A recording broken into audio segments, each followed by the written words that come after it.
The pleasure gardens of Lower Manhattan. I've seen every Broadway musical produced for going on 15 years and counting. Good, bad, and... At this theater, History of New York City Theaters. Pleasure gardens. The term sounds dreamy and enchanting, and for 18th and 19th century city residents, these gardens definitely were.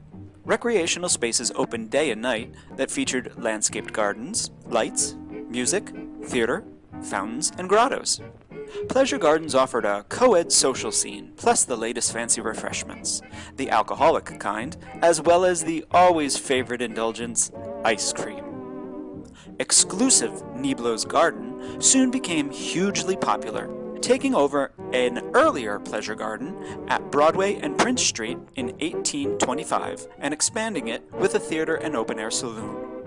In 1835, Niblo's Garden hosted P.T. Barnum's first ever exhibition, making his entry into show business. The first theater at Niblo's Garden was destroyed by a fire in 1846. It was not rebuilt and opened until the summer of 1849. The theater seated approximately 3,200 people and had the best equipped stage in the city. Italian opera began to be produced there, with seats being sold at $2 each. The Black Crooke, which some consider to be the prototype of today's modern musical, was first performed in 1866 at Niblo's.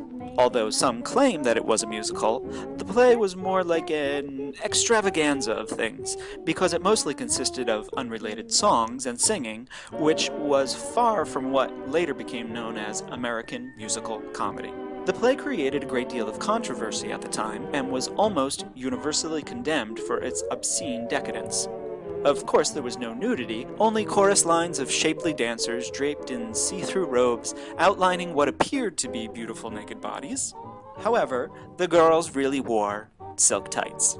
It was supposed to celebrate the glorification of women, but for some reason this did not make a lot of sense anywhere beyond New York because the show was not as accepted. It did have a long run in NYC, which may indicate that New York accepted decadence, as seen here in the show's Act 1 finale, March of the Amazons. The only song of interest in the play was Ta Ra Boom Die, which was revised in 1891 and became a big hit in both America and England.